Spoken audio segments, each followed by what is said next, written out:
pop your pussy like this. Shake your body, don't stop, don't miss. All you ladies pop your pussy like this. Shake.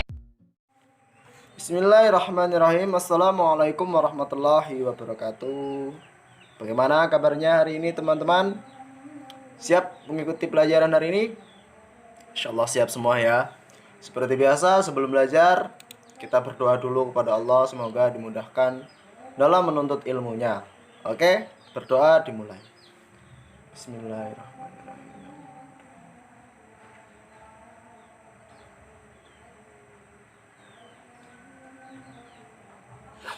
Berdoa selesai.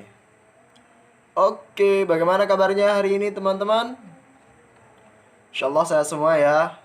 Di musim yang lagi rawan penyakit begini, kita tuh harus jaga stamina kita, jaga cara makan kita, jaga pola hidup kita agar tetap sehat dalam menjalani kehidupan. Oke. Bagaimana materi yang lalu sudah dimerucah, sudah diulang-ulang? Ya, karena sepintar-pintar orang kalau tidak mengulang materi yang sebelumnya atau tidak mengulang-ulang pelajaran yang sebelumnya, dia tidak akan ingat ya. Jadi usahakan tuh kalau habis belajar tuh dibaca lagi. Jangan dijadikan sebuah, kalau orang dulu bahasanya tuh jangan disimpan-simpan gitu loh. Oke. Hari ini kita belajar tentang cerpen ya. Ada yang tahu apa itu cerpen? Pak Guru, cerpen itu cerita pendek. Oh iya. Apalagi selain cerita pendek? Pak Guru, cerpen itu cerita yang tidak panjang. Oh iya. Sama aja ya. Oke, cerpen itu adalah sebuah karya sastra atau karya seni. Karya seni berbentuk sastra ya. Cerpen adalah sebuah karya sastra pendek yang bersifat fiktif dan mengisahkan tentang suatu permasalahan yang dialami oleh tokoh secara ringkas, mulai dari pengenalan sampai akhir ceritanya. Bersifat fiktif. Apa itu yang bersifat fiktif? Fiktif itu bersifat yang imajinatif atau mitos atau tidak nyata. Itu fiktif. Fiktif itu tidak nyata ya. Oke? Ada yang tahu? Ada sudah mengerti? Apa itu cerpen? Cerpen itu cerita pendek. Cerita pendek.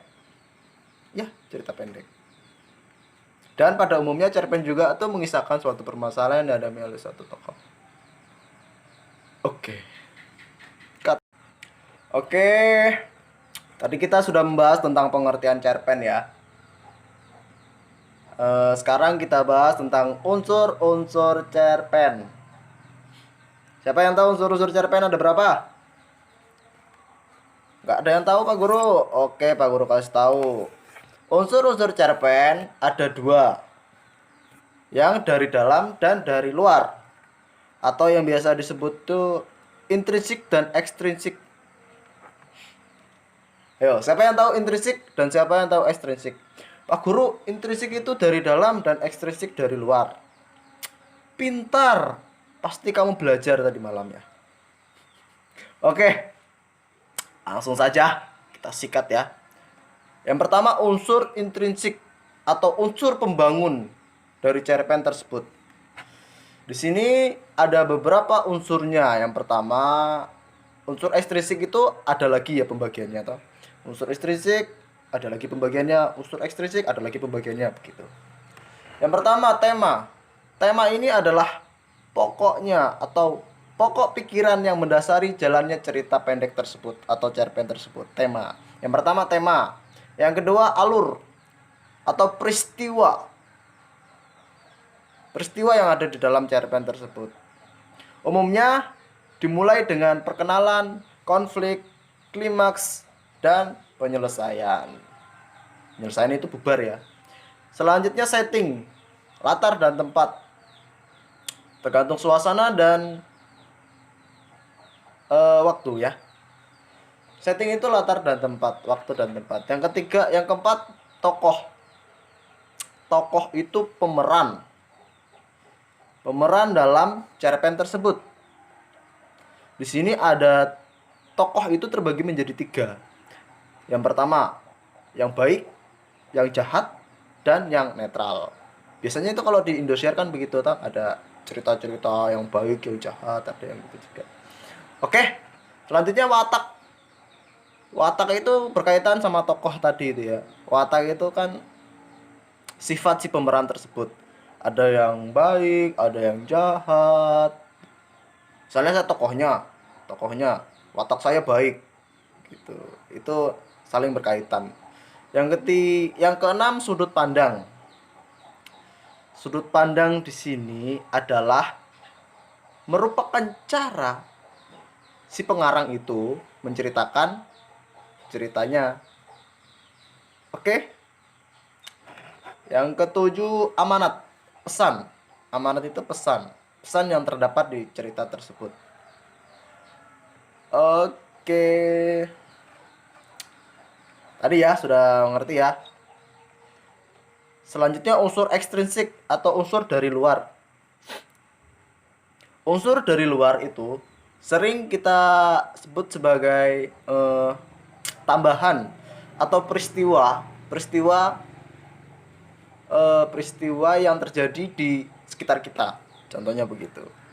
Unsur intrinsik dan unsur ekstrinsik. Oke? Oke, maaf. Dari tadi Pak Guru megangin hidung ya, megangin kepala soalnya lagi kurang sehat ini. Hujan terus soalnya apa? Oke, lanjut aja ya. Sekarang kita bahas tentang ciri-ciri cerpen. Ada yang tahu ciri-ciri cerpen apa saja?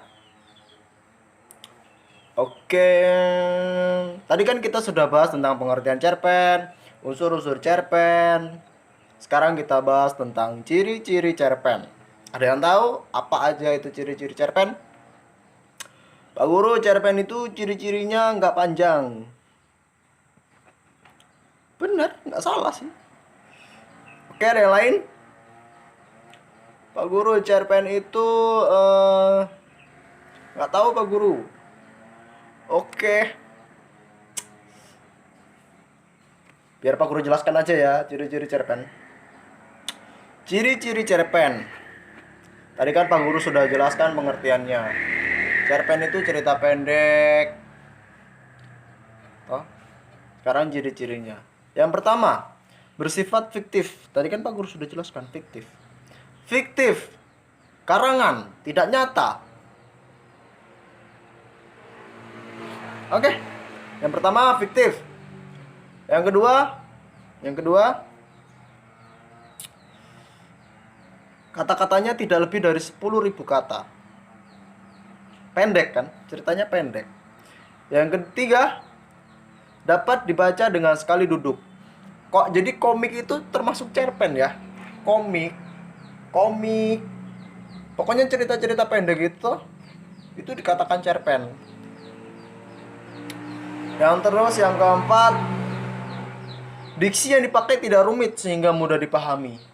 Kayak komik begitu kan, itu kan ceritanya kan sederhana gitu ya, gampang dipahami dan banyak yang suka gitu loh komik itu. Itu komik salah satu yang bagus ya. Belajar membaca ya, belajar sering-sering membaca. Apaan lagi gitu loh. Oke, selanjutnya ciri-ciri yang selanjutnya, memiliki alur tunggal atau satu jalur cerita. Ceritanya satu jalur ya, nggak kemana-mana, nggak kayak sinetron yang di Indosiar gitu toh. Selanjutnya, bisa ditulis berdasarkan peristiwa dan kehidupan. Nah, seperti tadi kan Pak Guru sudah jelaskan apa itu cerpen. Cerpen itu berkaitan dengan peristiwa kehidupan, walaupun itu ngarang. Yang terakhir, memiliki pesan moral yang terkandung. Seburuk-buruk sebuah cerita pasti ada ilmu yang dapat kita petik. Sebaik-baik kehidupan pasti ada sesuatu yang buruknya. Gitulah. Oke. Selanjutnya fungsi cerpen. Fungsi cerpen apa? Siapa yang tahu fungsi cerpen? Gak ada yang tahu Pak Guru? Oke, Pak Guru jelaskan ya. Simak ya. Fungsi cerpen Ya, walaupun cerpen itu ceritanya singkat, pendek, dan ngarang, tapi itu ada fungsinya. Ada fungsi yang dapat mempengaruhi diri kita. Yang pertama, fungsi rekreatif. Rekreatif.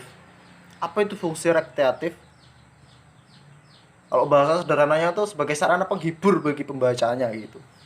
Ini bahasanya sulit ya memang. Fungsi rekreatif itu artinya sebagai sarana penghibur bagi si pembaca dan pendengar yang membacakan gitu. Kalau misalnya didongengkan gitu. Yang kedua, fungsi estetis, keindahan. Karena cerpen itu ceritanya tuh unik ya, indah. Jadi ada rasa keindahan saat kita membacanya bagi seorang pembaca yang jenius ya. Selanjutnya fungsi moralitas. Nah, cerpen ini tadi kan Pak Guru sudah sebutkan ciri-cirinya tuh memiliki pesan moral. Nah, di sini fungsinya itu sebagai moralitas. Fungsi sebagai moralitas. Apa itu sih fungsi moralitas? Moralitas itu seperti kehidupan kita gitu loh. Moral diri kita. Sehingga pembaca itu kalau orang sudah memiliki moral, pasti tahu mana yang baik, mana yang buruk dalam cerita tersebut dan diterapkan dalam kehidupan sehari-hari. Masya Allah. Gitu. Jadi banyak sekali fungsinya ya. Pak Guru hanya jelaskan beberapa saja. Karena waktunya ini mepet dan pasti paketnya tipis ya. Oke, mungkin itu saja pembahasan hari ini ya tentang cerpen. Tapi sebelum Pak Guru tutup, Pak Guru ingin tanyakan lagi. Cerpen. Kita ulas lagi ya, cerpen tadi itu apa? Cerpen itu adalah cerita pendek yang bersifat fiktif, mengisahkan satu cerita dari seorang tokoh walaupun ngarang. Terus unsur-unsur cerpen. Selanjutnya unsur-unsur cerpen. Unsur-unsur cerpen itu ada dua, yang dari dalam dan dari luar. Yang dari dalam yang pertama itu tema, yang kedua alur, yang ketiga setting, yang keempat watak, yang kelima sudut pandang. Toh, cocok toh? Dan yang terakhir amanat atau pesan yang terkandung di dalam cerpen itu. Selanjutnya unsur ekstrinsik. Unsur ekstrinsik itu pelengkap. Misalnya dikaitkan dengan kehidupan masa lalu, masa-masa kuno begitu kan. Biasanya cerpen itu kan ceritanya ngarang dari zaman-zaman orang tua dulu ya. Biar masuk akal aja. Sebenarnya ya lucu sih. Lanjutnya ciri-ciri cerpen. Ciri-ciri cerpen tadi itu banyak sekali ya. Seperti kata-katanya nggak sampai 10.000, bersifat fiktif atau karangan, dapat dibaca secara singkat, memiliki alur yang tunggal, terus memiliki pesan moral yang terkandung di dalam ceritanya. Banyak ya. Selanjutnya fungsi cerpen. Fungsi cerpen juga tadi Pak Guru baru jelaskan juga fungsi cerpen apa itu. Fungsi cerpen itu sebagai penghibur, sebagai sarana melampiaskan emosi dengan membaca, sebagai pembelajaran, sebagai moral, didaktik, realitatif, estetis, dan lain-lain. Oke, mungkin itu saja ya pembelajaran hari ini tentang cerpen, cerita pendek. Oke, baik, mungkin itu saja pembelajaran cerpen pada hari ini ya. Tapi sebelum Pak Guru tutup, Pak Guru ingatkan sekali lagi ya. Tetap jaga kesehatan karena sekarang ini lagi wabah corona ini loh. Membuat kita kesulitan dalam proses pembelajaran begini kan. Ya, intinya selalu jaga pola makan, jaga kebersihan, jaga pola hidup, jaga kesehatan. Rajin-rajin olahraga, selalu ikuti anjuran pemerintah pakai masker. Ini Pak Guru sekarang di dalam ruangan begini jadi nggak pakai masker. Nanti kalau Pak Guru keluar ruangan baru pakai masker. Oke. Seperti biasa, sebelum kita menutup pelajaran, mari kita berdoa bersama-sama. Semoga ilmu yang kita dapatkan bermanfaat bagi nusa, bangsa, dan negara. Berdoa dimulai. Bismillahirrahmanirrahim. Alhamdulillah. Berdoa selesai. Oke. Pak Guru akhiri. Wassalamualaikum warahmatullahi wabarakatuh.